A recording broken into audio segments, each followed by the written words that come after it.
So thank you all for coming. We're going to kind of self-moderate here. And this is sort of a panel that me and my co-director, Philip Smith, have been working on to make happen for a couple of years. And so we're really excited to be able to present this information to you about creativity in our community and how we can sort of begin to start recognizing creativity as another form of success in our community. We have Sarah Watson, who's an art therapist, Patrick James Lynch, who I'm sure you are very familiar with from Stop the Bleed, and his production company, Believe Digi. And then I'm part of a program called FOLX, which looks at diverse backgrounds in our community and how we can acknowledge and celebrate them as well. So I'll let Sarah kind of lead us off here. We're gonna try. Excuse my voice, it's gone. So I'm an art therapist and licensed professional counselor. And this is a little bit about me. I have hemophilia. This is gonna be rough, guys, sorry. We're gonna get through it together though. We're all here to support you. We're gonna find a creative way for you to communicate to them. I can just do a series. I'm on the board for the Michigan chapter. I volunteer. My wife, a sister, daughter, and I'm really excited about using creativity in our community. This is the American Art Therapy Association's definition of art therapy, right? It's using all types of media and therapy to kind of deal with any kind of emotion, and I kind of talk about how that applies to our community in just a minute. I'll read this one. A goal in art therapy is to improve or restore a client's functioning and his or her sense of personal well-being. And that's kind of the most important part. It requires knowledge of visual art, which I have, all of those things, thank goodness. And the creative process, as well as human development, psychological, and counseling theory, and techniques. So we're really interested in how art affects your brain. And there's a wonderful article that Justin actually found, and it kind of talks about where your brain is affected when you're creating, which we're always, I hope everyone's doing every day. There are, I don't want to read this, but it kind of goes through in the little picture of the brain. Do you not want to read it because of your voice, or just? Yeah, he's like, I can. do you want to Yeah, I'll happily read? read. You can just look over at me when you want me to read stuff. Tag me in. Go for it. 4 main areas stand out when considering art therapy in regard to basic brain functions and structures. 1, brain functions and areas are specialized for distinctive tasks at different levels of complexity. Most of the perceptual stimuli are processed in parallel and unconsciously. Part of the processing is guided by cognition through selective attention in a top-down manner. Brain structures provide alternative paths for assessing and processing visual and motor information and memories. Art therapy is uniquely equipped to take advantage of these alternative paths and activate them through the use of various art media in therapy. So this is talking about how we're accessing different parts of our brain when we're creating. It doesn't have to be just art therapy. It can be, you can just be painting for the fun of it, or making digital everything. Web series. Yeah, web series or videos or whatever, but you're utilizing a different part of your brain than you would just by hanging out or going to class or whatever. Art therapy offers the possibility to emphasize selectively different aspects of visual information processing. Again, you're using your brain in a different way to process art in a different manner. Art therapy offers the possibility to deal with basic sensory building blocks in the processing of information and emotions. The most elementary expressive forms may reflect the underlying brain structures. This is just kind of repetitive of what it's doing, but you're using all your senses while you're working, and again, activating different parts of your brain. Okay, so I'm really interested in pain too, which really correlates with the bleeding disorder community. Art therapy provides a distraction that allows patients to focus on something positive instead of their health for a time, and also gives patients something that they can control. I think what I've seen is the pain can be very intense, and you can only concentrate on the pain, if you're in the hospital or if you're at home with bleed, you can sit there and you can sketch or you can paint or you can do something else. And sometimes, not always, that pain is dulled and you're not really thinking about that. And it gives you something you can control. You can't control when you're going to get a bleed, and you can't control when you're going to be down and out for a week or however long. But you can control what you make and what it means to you. So reduce stress, it increases your self-esteem. We talked about the distraction from pain, a healthy way to express your emotions instead of other things you could do. It reduces anxiety and it helps with depression. It's gone. So if you want some more information about art therapy, there's a lot of different sources. Arttherapy.org is the American Art Therapy Association website. There's a lot, you can Google anything and there's a bunch of stuff on it. So I just wanted to share, this picture is a really important, bad picture, but in the middle there's a rock and it's got the sign of the Bald Eagle, which is the Michigan camp that I go to, I have gone to as a child and went as an adult and started an art therapy program there.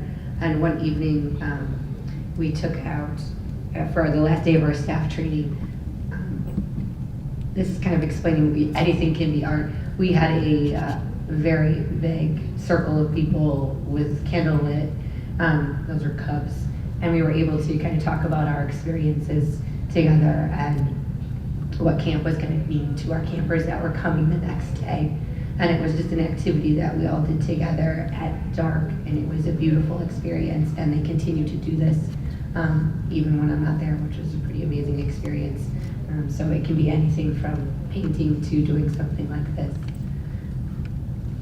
And Justin finds this slide a little funny. It's just something I keep on my door. As a therapist, a lot of people will show me a picture and say, well, what do you think this means? Well, I have no idea what that means.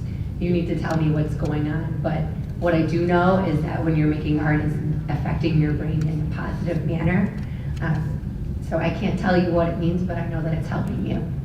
So just be creative and try to find some time for some art or some sketching or something in your life, and it will probably improve what's going on for you, no matter if you're happy or not. Patrick, stop. Sure. Well, nicely done, given your vocal consideration right now. No, I'm sorry. And I actually, so the idea is that we're all kind of wearing a different hat during this portion of the program, but that the idea is ultimately to have a cross conversation and engagement with you all. That I think art therapy as a topic is something that's so important, and it absolutely ties into the work that I do. My role right now is specifically to discuss how my program, the economic consideration and the creative economy, and how do you get funding for these kind of programs? How do you go about it from, say, a business standpoint? So I'm going to talk a little bit about what I've done with that hat on, and I look forward to when we can talk more about art therapy in a few minutes. So my name is Patrick James Lynch. My partner Ryan Gielen and I started a company called Believe Digi, which is about creating entertainment to affect positive change. A little bit of background: I went to school for acting, and I was a full-time professional actor in New York City for 3 years. I stopped that pursuit when I found that my interest in doing experimental drama therapy work on a volunteer basis was more interesting to me than the paid work that I was getting, which was conflicting with my volunteer work. So I knew I had to find a way to make that kind of work my primary pursuit. So Ryan Gielen is an independent filmmaker, self-distributor, writer. I, as an actor and producer, thought if the two of us could team up, we could be an effective combination in assessing what we were able to offer this particular community. Now let me just take a quick look here. We'll get to that in a second. So why did we choose hemophilia? So I have severe hemophilia, tolerized inhibitor. My brother did as well, but unfortunately my brother passed away when he was 18 of an untreated brain bleed while he was at college. It was something that could have, the fatality could have potentially been avoided had he not fallen off his prophy regimen. So a few years after his death, when I was sort of deciding what I wanted to do with my desire to merge the worlds of entertainment with outreach and affecting change, and started thinking about our own community, the hemophilia community. I got more interested in what led to his lack of compliance. And as I took a look around at what was offered to teenagers in the community, I felt that there was a void, and that he, on a psychosocial level, did not really identify with having a bleeding disorder. He did not have spontaneous bleeds, he was not terribly active, and mom was the one who was on top of his treatment plan. So when he went away to college, it was just too easy for him to get complacent. So I thought, all right, well, if there's a vacancy, what can I do with entertainment to engage teenagers? And the good news is, teenagers like entertainment, and they consume a tremendous amount of it on the web. So with that thought, and most of that is comedy. So with those ingredients, I put together a project called Stop the Bleeding, which is a comedic web series about hemophilia aimed specifically at young people, although designed so that hopefully all ages can enjoy it. That was our very first project, and that project has been recognized by HFA, by NHF, and by a number of at-large agencies. We've gotten coverage on PBS and on Fox and on a lot of big platforms because it's a unique way to approach entertainment. It's a unique way to approach healthcare.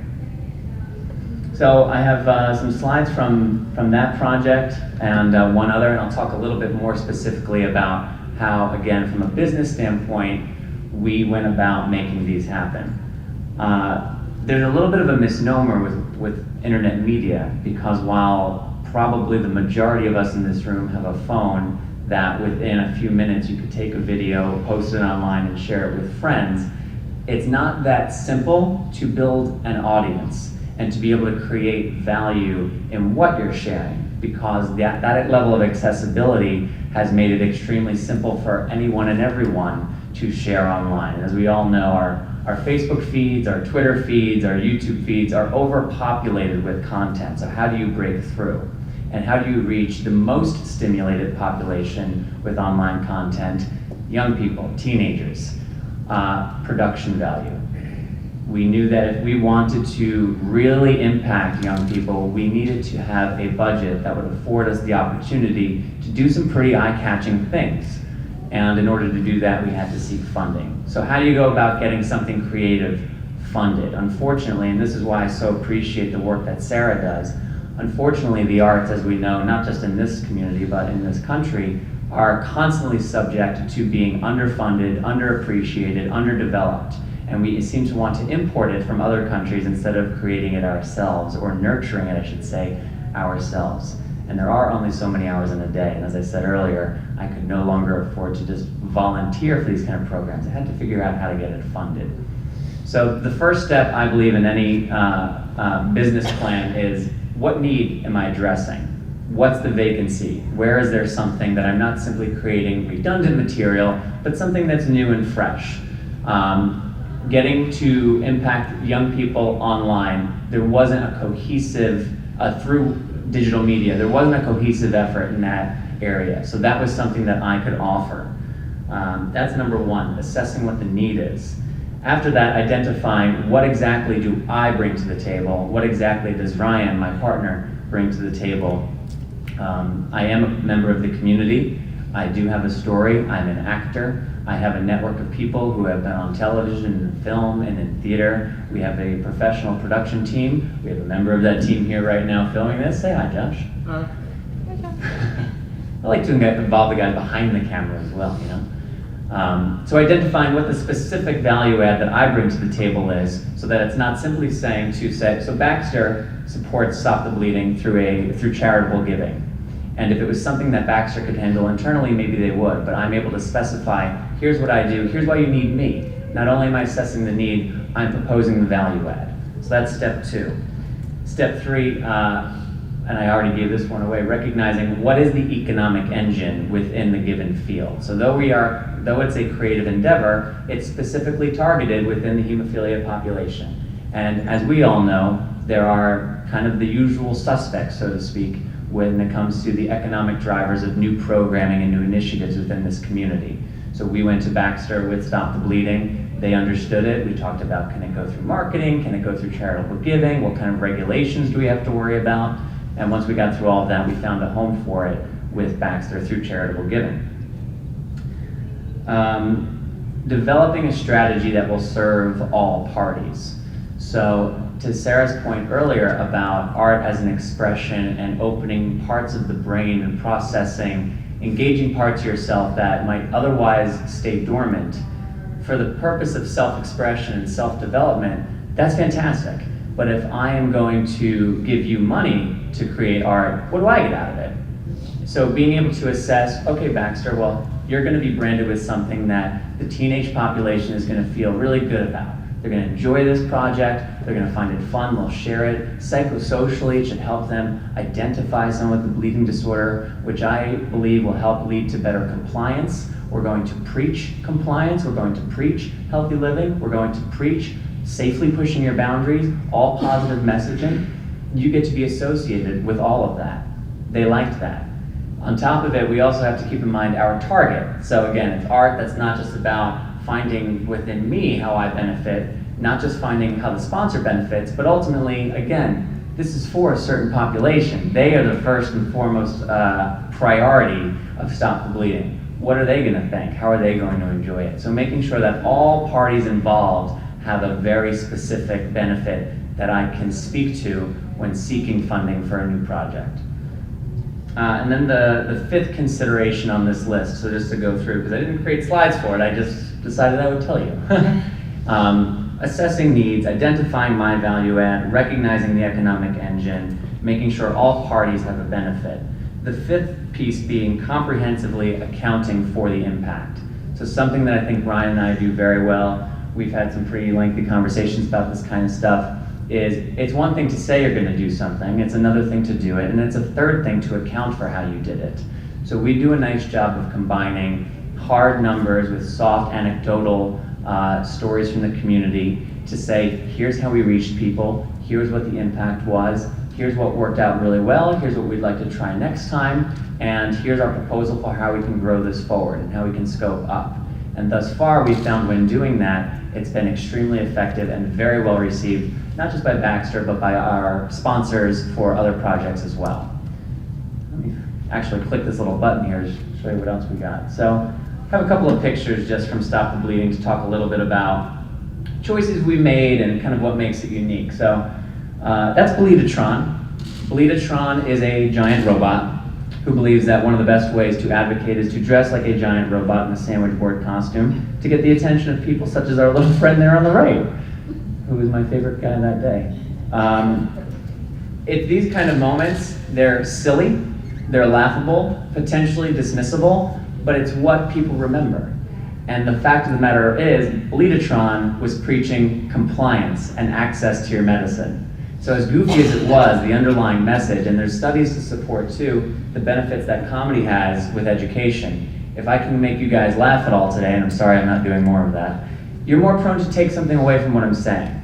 So if I can do that for teenagers by making them laugh at a goofy robot and welding mask, they're going to have attained a little bit more information about compliance and access to medicine. Well, what I think that's interesting about what you're saying too is that the arts, to some extent, are always sort of viewed as potentially dismissible, right? Absolutely. And I think, why Patrick is sort of talking about all of these components to how the creative economy might function is to sort of demonstrate how this is actually, can be a complicated a process. It's actually very serious. And it's sort of trying to make sure we bring that message across that the creativity and the creative economy is sort of a very viable option for people to start thinking about how to participate in and how to take that in a very serious, approachable way. But Patrick, I was wondering if maybe you could talk a little bit about how, participating in the creative economy is maybe a great career path for you as a person with a bleeding disorder, and maybe how that sort of allows you some flexibility, if maybe you're having a bleed that day or something, but you can still maybe work, or how does that work out for you? Yeah, that's a great point. Well, one of the unique challenges that I have as an actor is I'm the guy in that Bleedatron costume, and I will share with you all that you can't really see it, but I'm wearing a pair of ski boots as well that were a little bit too small, and as my good friend Josh back there knows very well, shoot days can be extremely long. you're on your feet for a very long period of time. And that's always the biggest challenge that I have as an actor in our projects or as a host, is just the physical demand that exists when that's your role. What I really appreciate and what I would like to continue to encourage is all the things I've talked about thus far can be done with minimal impact to the body. A lot of this is thinking work and strategizing, and it's much easier for me to consider, and also to be perfectly honest, the main motivator to stop the full-time pursuit as an actor was, as I said, the desire to use my skill sets for something a little bit more tangibly beneficial. But there was an ancillary consideration, which was, I made that decision 24, 25, and I was already having a fair amount of trouble with very long shoot days and being on my feet for that many hours. I do have some severely compromised joints, and I just kind of played out the tape and realized, aside from the fact that the economic engine, especially in the theater world of New York City, is a thin one, I physically was putting myself at risk for not being able to maintain my career at 40, 45, 50 if I was going to put myself through this much damage. So using creativity, I found a way to channel my desires into something where I kind of wear the development hat with Ryan. You know, as he's my partner, he's the guy in production. He's the guy that manages all of our guys in production. I kind of wear the hat of assessing, like I said, going through that bullet-pointed list. And it's a very creative exercise, but I can do it sitting down. And I can do it in a much more gentle fashion. So it's something that I think, we talk about computer sciences a fair amount. That seems to be a buzzy thing for people who are going into college programs and thinking about their professions. Makes a lot of sense. There's a lot of room in the arts as well, not just as the executor of the art, whether it be as an actor, a dancer, a painter, but you need a whole team of people to make any piece of art have a greater purpose than serving oneself. And thinking about how you can participate in that, there are a lot of ways that people in this community can participate in that. Does that sort of address what you're talking about?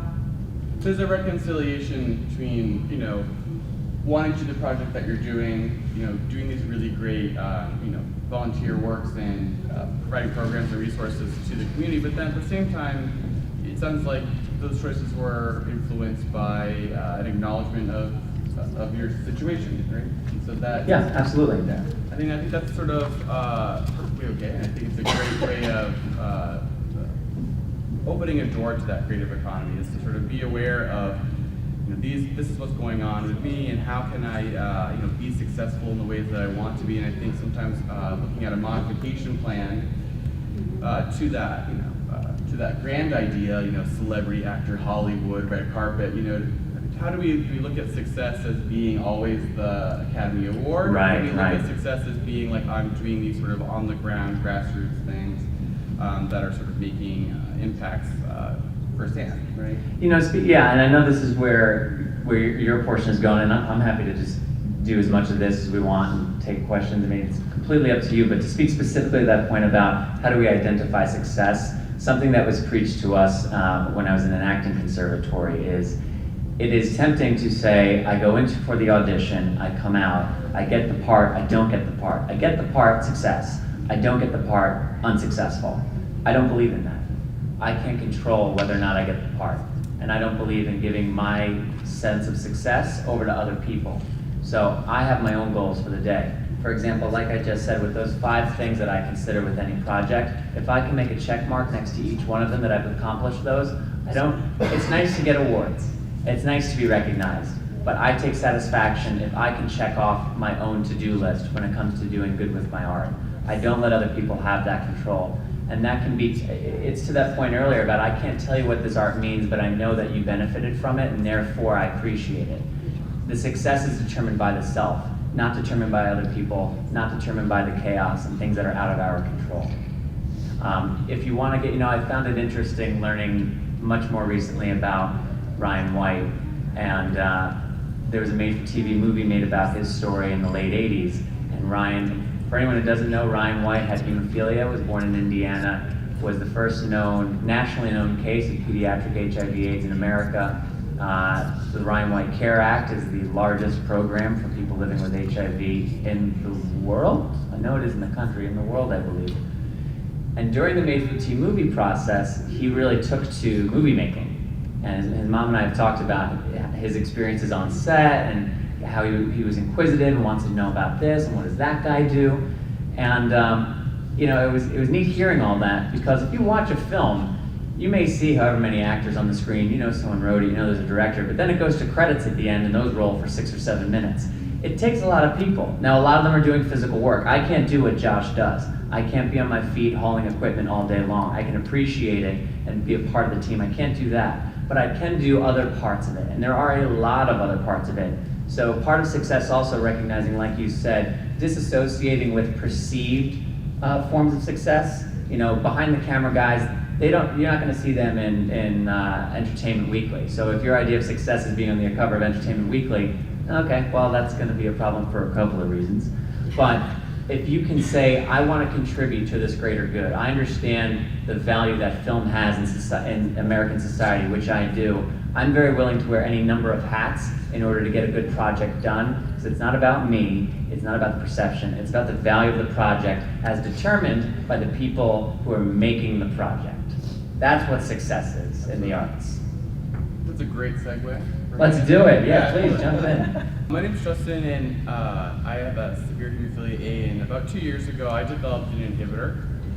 And so that experience became obviously life-changing in a medical sense, but it sort of created this awareness to me that to some extent there was this another community within inside the bleeding disorders community that wasn't really being spoken to through a lot of the different programs that are available to us. So for instance, you look at programs that sort of get folks to go play baseball or do other sort of physical types of programs, and a lot of times people with inhibitors are really not able to, even if they stick to the strictest pro fee schedule, participate in that just due to sort of the complications of that. So I really again think, how can we think about that community specifically to give them ways to acknowledge successful outcomes in their lives, and then really kind of actually met folks like Patrick and begin to think about this is actually a viable way of acknowledging success for anybody in the bleeding disorders community. And then also going further than that, looking at how folks from all sorts of diverse backgrounds in our community can be outreached to acknowledge how they sort of participate in this community. For instance, looking at how women with bleeding disorders have sort of gone through a long period of time not being recognized within the community, and how maybe in the last few years we've begun to sort of take some steps towards doing that in a better way. So the program that I created with my co-director, Philip Smith, is called FOLX, and it sort of stands for Friends of the letter X, and the X is sort of the variable that sort of represents your identity in the community. And so I'm going to talk a little bit about the word disability, and I kind of wanted to define that before we went further, because sometimes that's a loaded word. But for me, the word disability really it just sort of indicates not necessarily a medical condition or a body infirmity, but as a set of social and cultural barriers that we sort of surpass to fully participate in social life. And so for me, that sort of really begins to framework the whole entire project and the way I think about how we can approach acknowledging success. I kind of already said the why. So we've done a couple of programs so far. Last year we did a program called the Art Stars Trading Cards, and that was really a fun thing to do because we took baseball cards, which were sort of usually used to recognize these athletes who are demonstrating this very physical performative success, and we subverted that idea or that tradition to acknowledge people who are being creatively successful in the community by putting their artwork on a card and then distributing about 200 packs at one of 2 conferences, and then people could kind of trade that in the same way that they would previously traded a baseball card. So then I really wanted to go a little bit bigger with the idea, and we created an artwork exhibition, which you can see upstairs, and this sort of lasts until tonight, so get up there and see it before it comes down. And this was sort of a process, I guess in a way that we wanted to look at how the different images in our bleeding disorder culture are influencing what we think about ourselves, how we live our lives, and sort of what are those messages saying to us.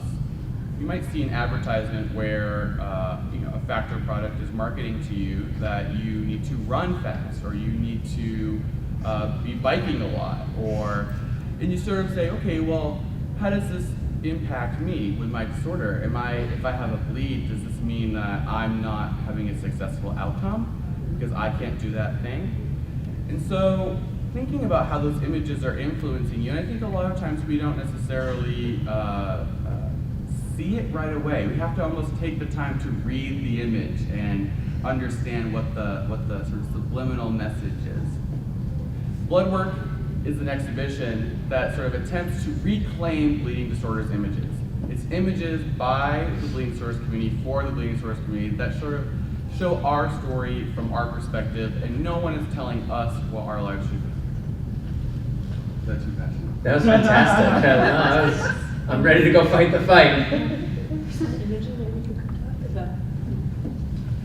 So basically, I have some select works. You can follow along kind of in the catalog here if you want. I'm sure that's not like the best quality up there. But I kind of just want to talk about some of the works that are in the show that really sort of represent a couple of different concepts. This is a work by Tim Andrews, and on the left, the piece is called "Do No Harm," and then on the right, the piece is called "Blood Spots." And so I really enjoy this piece because it sort of is a really pretty much traditional oil painting, but it's sort of presenting a new kind of image in the way that we're looking at someone with a bleeding disorder. This is like how he is portraying his own self with this condition, and to a big extent, he's looking at how essentially the history of hemophilia and bleeding disorders is impacting his life now, and what that sort of means to him. And so, on the left-hand side, you see it's sort of hard, but it says "Prenum non lucere," which is Latin for "do no harm." And so we look at how art can also, in a way, memorialize or discuss difficult issues without necessarily having to be upfront in your face about that. So, for instance, this sort of is speaking to HIV and AIDS in our community in the 80s, and sort of how the long-lasting impact of that is sort of influencing his identity now and how he's experiencing the world. So I really enjoy that sort of how he's using these images and the way that these symbols are representing this idea to you. This is by Daniel McCulley. He's a father of a kid with hemophilia.